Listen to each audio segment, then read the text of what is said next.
इस वक्त खैर तो है? भैया गजब हो गया है भैया, करण को सब कुछ पता लग गया है। करण इस वक्त कहाँ है? घर पे है भैया। घर पे? चलो भाभी।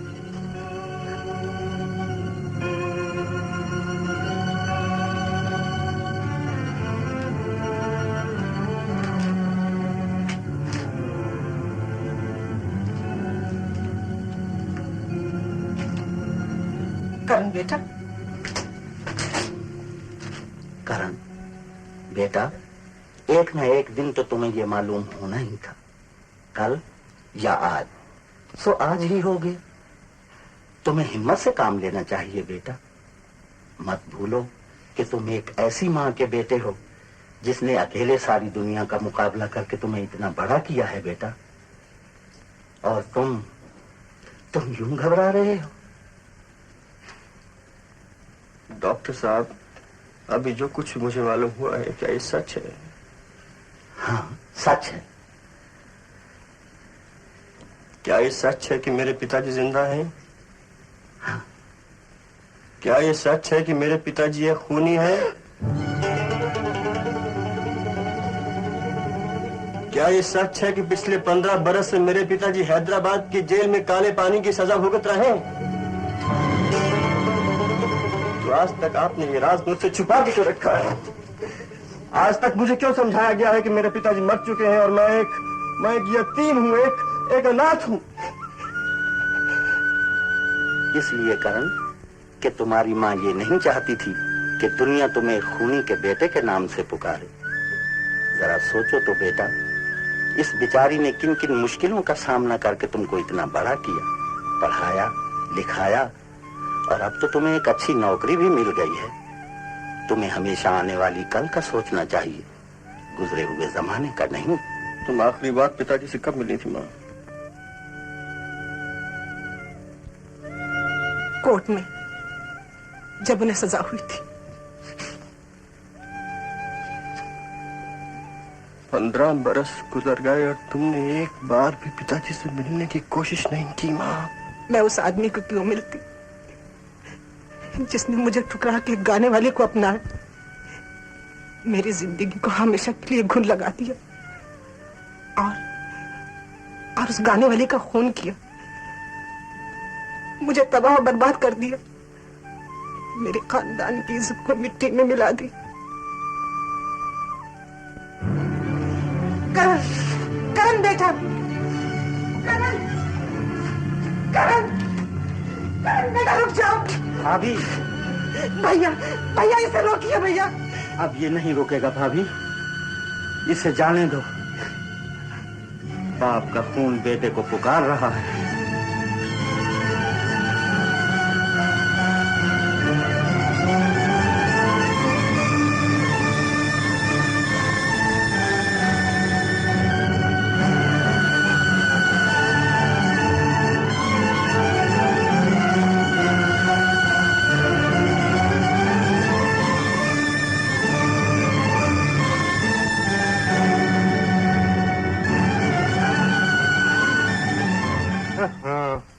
मैं आपसे फिर कहता हूं कि मेरे इख्तियार से बाहर की बात है। जब तक आप कैदी से मिलने का इजाजतनामा ना ले आए, मैं आपको शंकरलाल से नहीं मिलवा सकता। लेकिन आप तो जानते हैं कि इजाजतनामा लेने में मुझे बहुत दिन लग जाएंगे। मैं यहाँ परदेसी हूँ। मैं आज ही मुंबई से आया हूँ। मैं आपकी मुश्किल समझता हूँ, लेकिन आपको मेरी पोजीशन समझने की भी कोशिश करनी चाहिए। बगैर इजाजतनामे के मैं आपकी कोई मदद नहीं कर सकता। तब भी नहीं अगर मैं आपको बता दूं कि शंकरलाल जी मेरे पिता हैं। ओह, ये मुझे मालूम नहीं था। जी, और मुझे भी चंद ही रोज पहले मालूम हुआ है। मैं अभी तक यही समझता था कि मेरे पिताजी गुजर चुके हैं, लेकिन अब जबकि मुझे इस बात का पता चल गया है कि वो मरे नहीं बल्कि जिंदा हैं, तो मैं उनसे मिले बगैर नहीं रह सकता। प्लीज मुझे एक नजर ही उन्हें देख लेने दीजिए।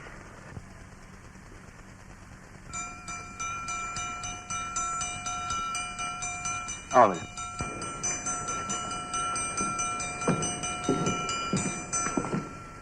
अभी सब कैदी अपने अपने कमरे में जाने वाले हैं। 1 मिनट के लिए आप मिल सकते हैं। जी।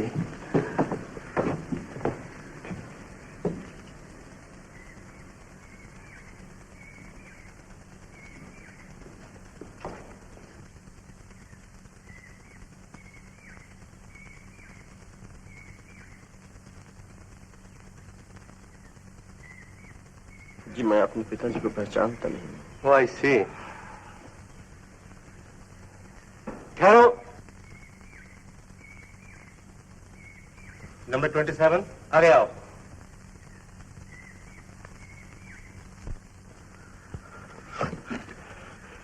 पिताजी,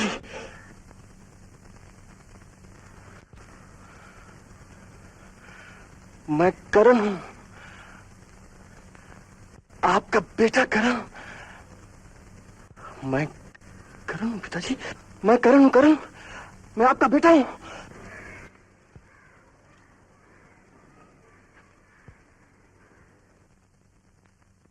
मिस्टर शंकर, तुम्हारा बेटा तुमसे मिलने को आया, तुम बात तक नहीं करता? हाँ? मेरा कोई बेटा नहीं, दुनिया में मेरा कोई नहीं।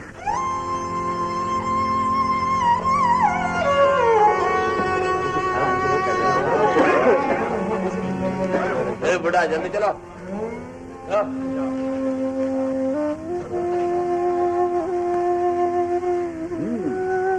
Well, unfit.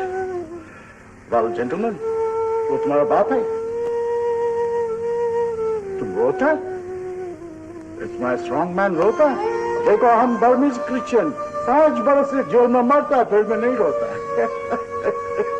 Hey, don't worry, हम ब्लडी फिक्स करता, 2 दिन के अंदर तुम्हारे बाप से तुमको मिला देगा। You do come. Thank you very much. What thank you? ए सैमसन चलो। हल्ला मत बोलो, 3 दिन बाकी है। अब चलो चलो।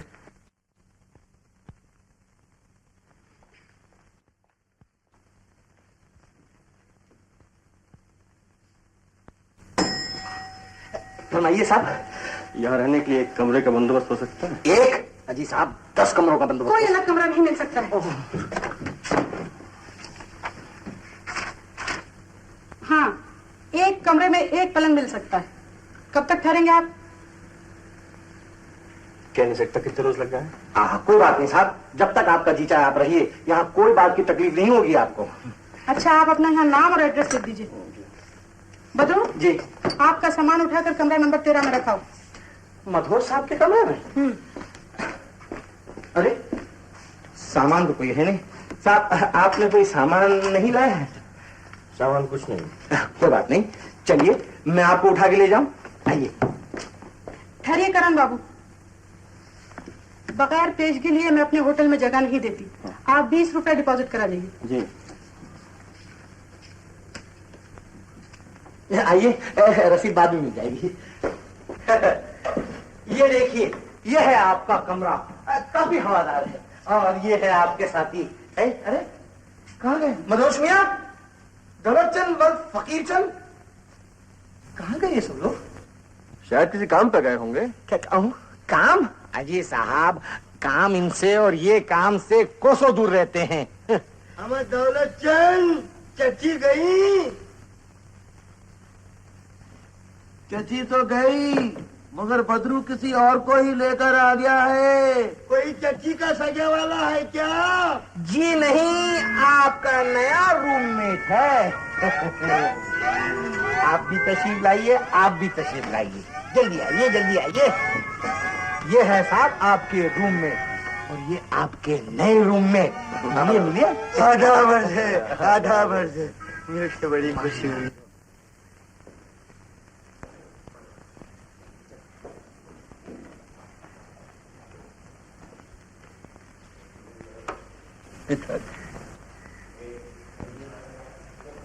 मुझे इस दिखावे के प्यार की जरूरत नहीं। जो कहने आए हो जल्दी कहो, मुझे जाना। पिताजी, मेरा प्यार दिखावे का नहीं, आपका गुस्सा दिखावे का है। मैं जानता हूँ आप मुझसे कभी नाराज नहीं हो सकते। क्यों नहीं हो सकता?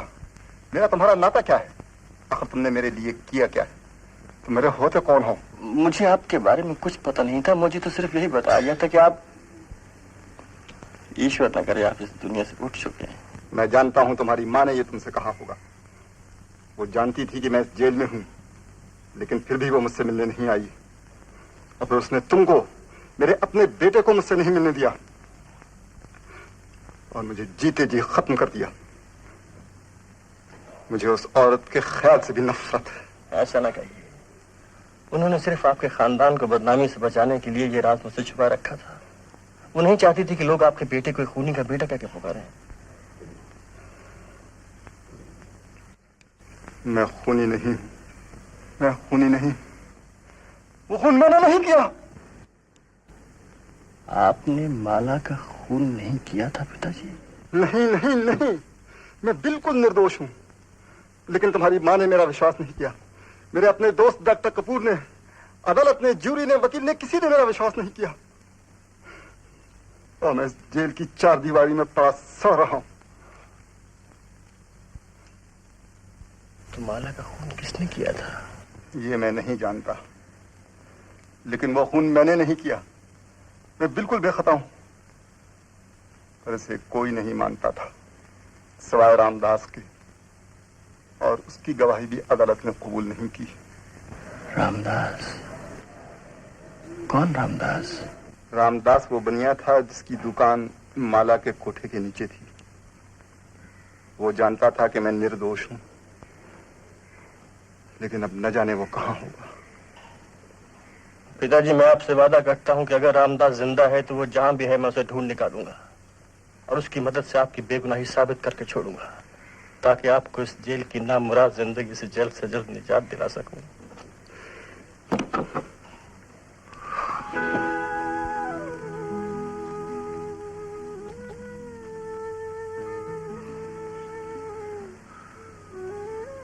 मैं तुम्हें जी भर के देख तो लूं, आज तक मैंने तुम्हें देखा ही नहीं। कितने जवान हो गए हो, कितने खूबसूरत हो। मैंने तुम्हें कितना कितना याद किया है। कैद की लंबी सुनसान रातों में तुम्हें गले लगा कितना तरसा। शंकरलाल, चलो, टाइम हो गया।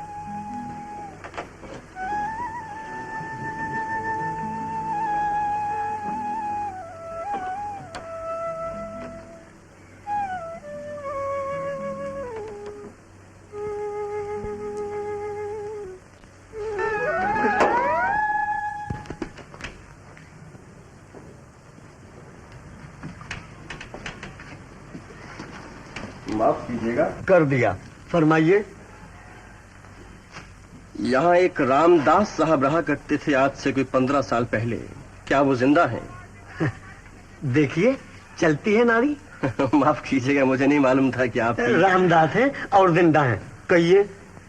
जी, बात यह है कि 15 साल पहले यहाँ एक माला नाम की नाचने वाली का खून हुआ था। तो मुझे पता चला है कि आपने उस मुकदमे में गवाही दी थी। तो मैं आपसे उस मुकदमे के बारे में कुछ पूछना चाहता हूँ। अस्सलाम वालेकुम रामदास सेठ। अरे अनवर, क्या जी हजरत, बहुत दिनों बाद आए। जी हाँ, जरा ससुराल गया था। सब खैरियत है? जी, आपकी दुआ से। एक लिप्टन चाय का डब्बा दीजिए। अभी लो। हाँ, तो मैं आपसे उस मुकदमे के बारे में। कमाल के आदमी आप साहब, जाने कहां से अचानक बुलबुले की तरह उभर आए और आती। चलो लादा रामदास, उठाओ खुरपा, एक 15 साल पुरानी कब्र खोदनी है। नमस्ते, ये दुकानदारी का वक्त है।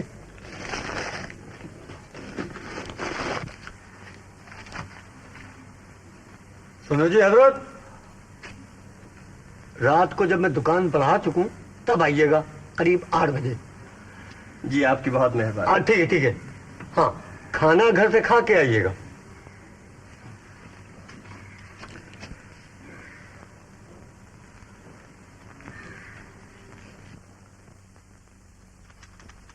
अच्छा जी, कल आप फोन करके पूछ लीजिएगा, मैं आपको इत्तला कर दूंगा। ओके।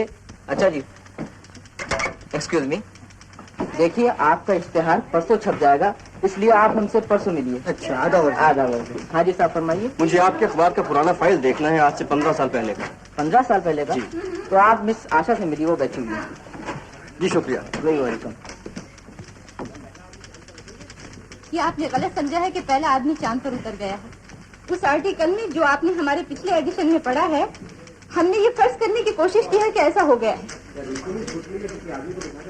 नहीं, अभी तक रूसियों ने स्पुतनिक में किसी आदमी को बिठाकर नहीं भेजा। हाँ? जी?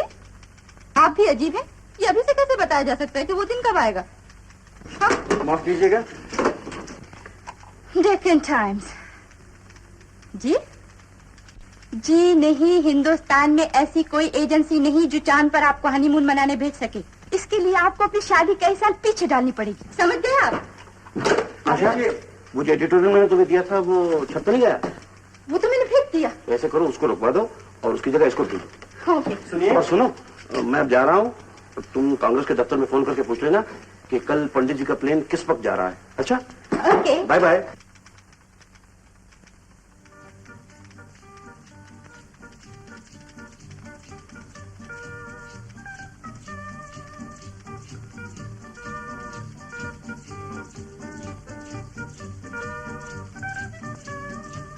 मैं आपके लिए क्या कर सकती हूँ? मैं आपसे पूछ रही हूँ, मैं क्या कर सकती हूँ आपके लिए? मुझे खूबसूरत फाइल चाहिए। जी, मेरा मतलब मुझे आपके अखबार का एक पुराना फाइल चाहिए। बैठिए। जी कोई बात नहीं। कितना पुराना? जी आज से 15 साल पहले का। जी। असलम, साहब को पुराने फाइल देखने जरा डेस्क तक ले जाओ। जी बहुत शुक्रिया। चलिए सर।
वो साहब जो पुरानी फाइलें देख रहे हैं, उन्हें एक प्याली चाय दे। अच्छा।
आ गए जी सर, तो उधर से आओ ना, तो दरवाजा है ना जी। आओ जी सर, अंदर आओ।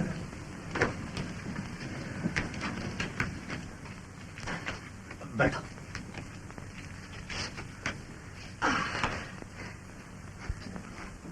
क्यों जी हजरत, एक बात पूछें? जी। आप कौन हैं और आपको इस मुकदमे से इतनी दिलचस्पी क्यों है?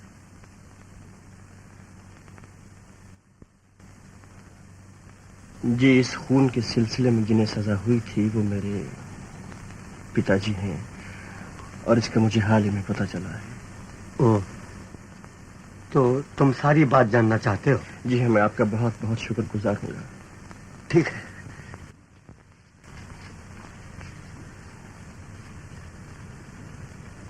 तो सुनो, 15 साल पहले उस रात को मैं यहीं बैठा हुआ रोजनामचे की रकम बही पर चढ़ा रहा था। ऊपर रंडियों के कोठों से नाचने गाने की आवाजें आ रही थीं कि अचानक एक लड़की की चीख सुनाई दी।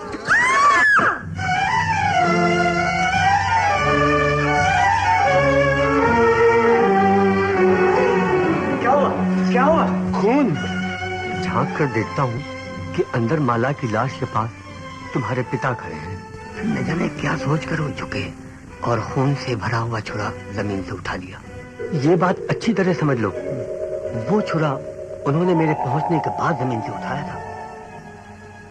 खैर, फिर थोड़ी देर में पुलिस आ गई। इंस्पेक्टर मेहता ने लाश का मुआयना किया और उसे अस्पताल भिजवा दिया।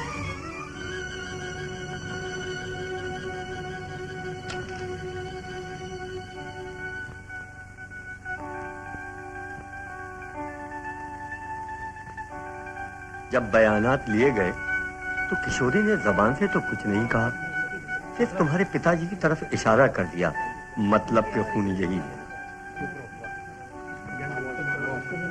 जब मैं यहाँ पहुंचा हूँ तो देखा कि आदमी लाश के पास खड़ा हुआ है, फिर जाने क्या सोच के झुका और छुरा उठा लिया, पर मैंने इतना ही देखा। जी, इसकी नजर कुछ कमजोर है, चश्मे के बगैर कुछ दिखाई नहीं देता। क्यों किशोरी?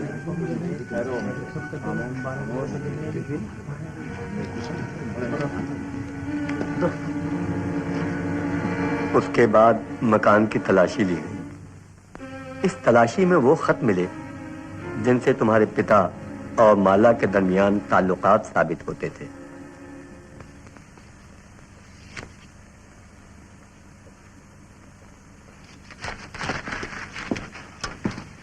आप कहाँ रहते हैं? दीवान बिल्डिंग, हजरतगंज, हैदराबाद। आप कल थाने आ जाइएगा। जी हजरत। और आप? जी, मैं इसी बिल्डिंग में रहता हूँ। आपका नाम? जुमन। ये मैंने साथ लेता हूँ। थाने में हम तीनों की गवाही ली गई। मैंने वही कहा जो आंखों से देखा था, यानी तुम्हारे पिता लाश के पास खड़े जरूर थे, लेकिन छुरा उनके हाथ में नहीं था। छुरा उन्होंने उस वक्त उठाया है जब मैं वहां पहुंच चुका था। यही बात गीता की सौगंध खाकर मैंने कचहरी में कह दी। और बाकी के गवाह, वो जुम्मन और किशोरी, उन्होंने दोनों जगह यही हल्फिया बयान दिया कि रामदास बनिया है तो भला आदमी, लेकिन उसकी नजर बहुत कमजोर है और उस वक्त वो चश्मा नहीं पहने हुए था, लिहाजा उसे कुछ दिखाई नहीं दिया। इसी बात पर सरकारी वकील ने मेरी गवाही को रद्द कर दिया, लेकिन जानने वाले जानते हैं कि इन दोनों ने झूठी गवाही दी थी, और मेरा ख्याल है कि इंस्पेक्टर मेहता भी ये बात जानते थे। भगवान जाने उन्होंने ये बात क्यों छुपाई।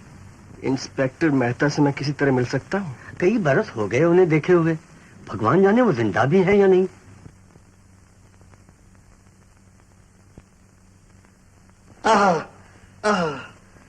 क्या शेर बना है, सुनिए। इरशाद इरशाद। हम बेखुदी में तुम को पुकारे चले गए, सागर में जिंदगी को उतारे चले गए। वाह वाह वाह। मदहोश मियाँ, क्या जिंदगी को सागर में उतारा है। तुम तो वाकई शायरों के शायर हो। जियो। आदाब आदाब। माँ मैं बिल्कुल ठीक हूँ, मेरी फिक्र मत करना। मुझे हैदराबाद में कुछ और दिखने जाएंगे। तुम्हारा बेटा। दुश्मन गए के वाह वाह वाह। भाई साहब ये शायरी छोड़िए, चलिए खाने के लिए खाना तैयार है। अमा बदरू मियाँ, चांद देखे बिना रोजा कैसे खोल ले। अभी 5 मिनट की देर है, चांद निकलने ही वाला है। हाँ साहब हाँ, तो चांद आप रूम में देखेंगे, बाहर तशरीफ लाइए और चांद देखिए। जल्दी आइए। चलो फिर चांद के बाद ही चलते हैं।